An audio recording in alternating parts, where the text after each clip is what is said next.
हमारा भरण पोषण कैसे हो। शंकर भगवान कहते हैं नंदी मेरे शिवलिंग पर यदि कई लोगों को थोड़ा ध्यान दीजिएगा, है बहुत कथा पर बहुत ध्यान देना। शिव महापुराण की कथा है, बार बार ऐसी कथा नहीं मिल सकती आपको।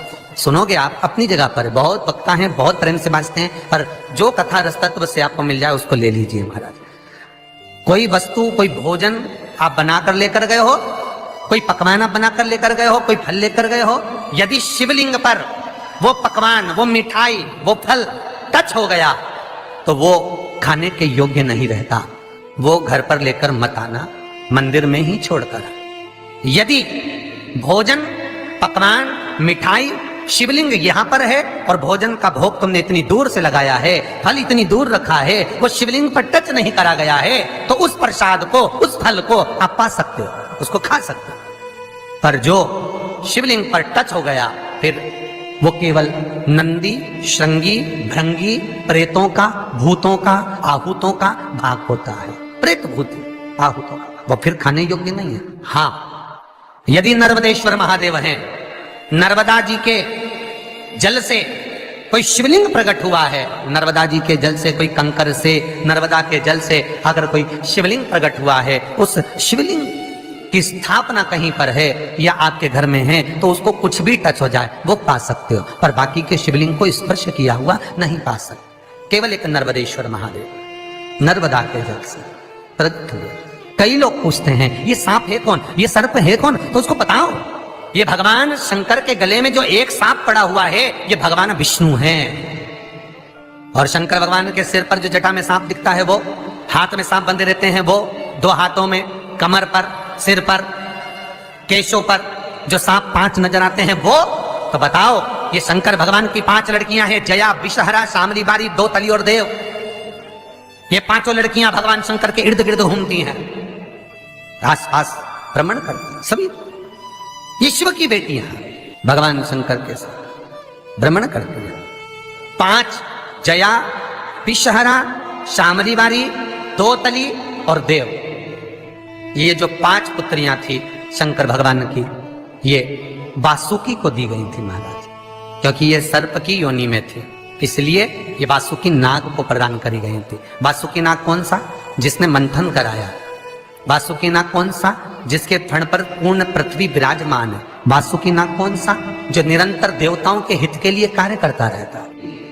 एक पान के पत्ते के ऊपर, मात्र पान जानते हो, वो खाने वाला जो पान करता है उसका पत्ता, पान के पत्ते के ऊपर जो चंदन से शंकर के नाम, पार्वती का नाम और ब्रह्माणी सरस्वती का नाम लेकर शिव को समर्पित कर दे महाराज, उसकी भी तिथि बताइए, बड़ी सुंदर है।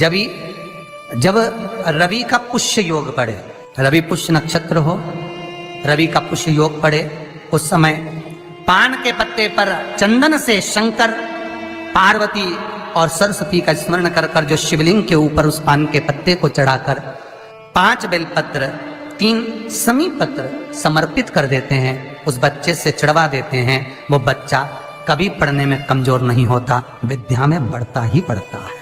पलटकर माँ बाप को देखना ही नहीं पड़ेगा, बच्चे को कभी भी माँ को कहना ही नहीं पड़ेगा कि पढ़ने बैठ, वो खुद पढ़ेगा, रुचि से पढ़ेगा। 5 बेलपत्र, 3 समी पत्र समर्पित कर दें, भगवान शंकर का स्मरण करें और उस बच्चे को प्रणाम करवा कर वापिस लेकर आए, बच्चा विद्या में प्रबल होता है, विद्या प्रखर। भगवान शिव देने वाला है।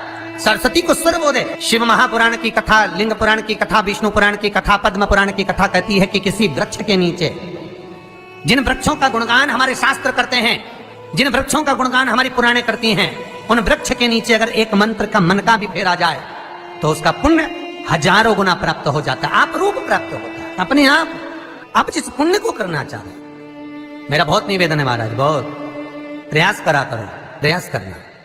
अगर हाथ के मनके की माला भी नहीं हो और किसी पीपल के पेड़ के नीचे 15 मिनट बैठने का मौका मिल गया, आंवले के वृक्ष के नीचे 5 मिनट बैठने का मौका मिल गया, किसी आंवले के वृक्ष के नीचे 5 मिनट बैठे हो, ओम नमो नारायण का मंत्र का स्मरण कर लो, ओम नमो भगवते वासुदेवाय का जाप कर लो, बस उसका फल 1000 गुना प्राप्त हो जाता है।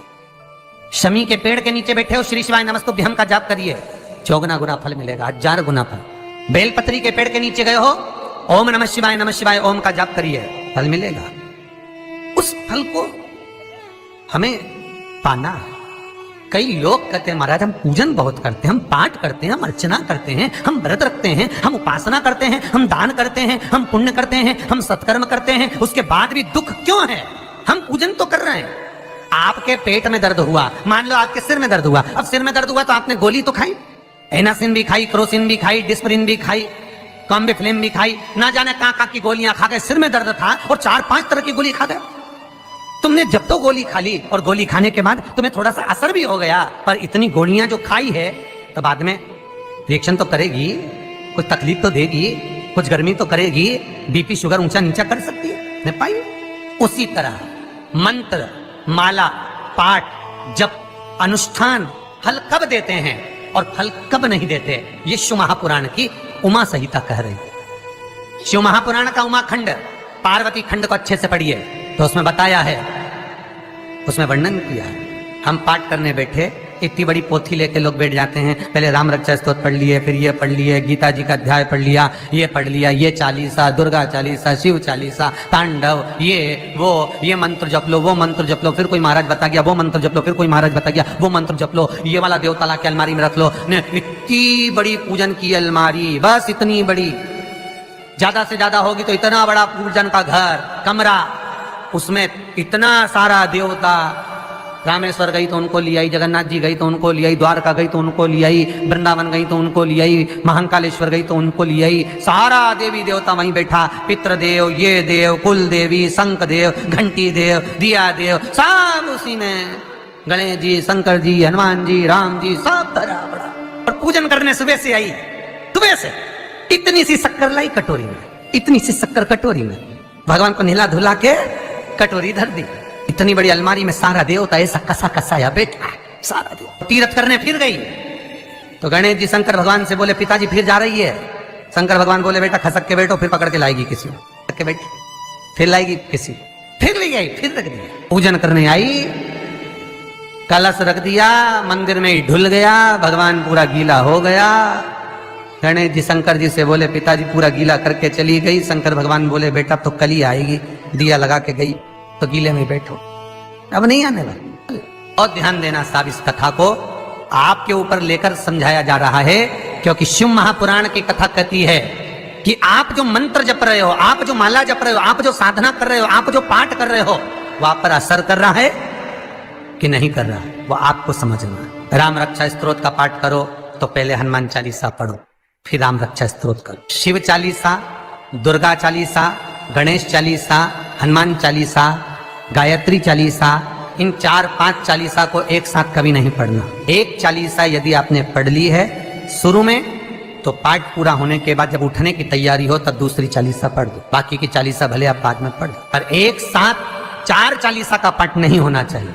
पाठ करने बैठे हो, किसी एक मंत्र की माला जप रहे हो, ओम नमः भगवते वासुदेवाय जपा, या शंकर जी का मंत्र जपा, या गुरु का मंत्र जपा, या ये मंत्र जपा, या वो मंत्र जपा, उस मंत्र को जपने में बीच में कुछ गैप होना चाहिए। एक साथ रट्टा मार पे ओम नमः भगवते, ओम नमः भगवते, श्रीमन नारायण, ओम नमः शिवाय, फिर ये जप लो, वो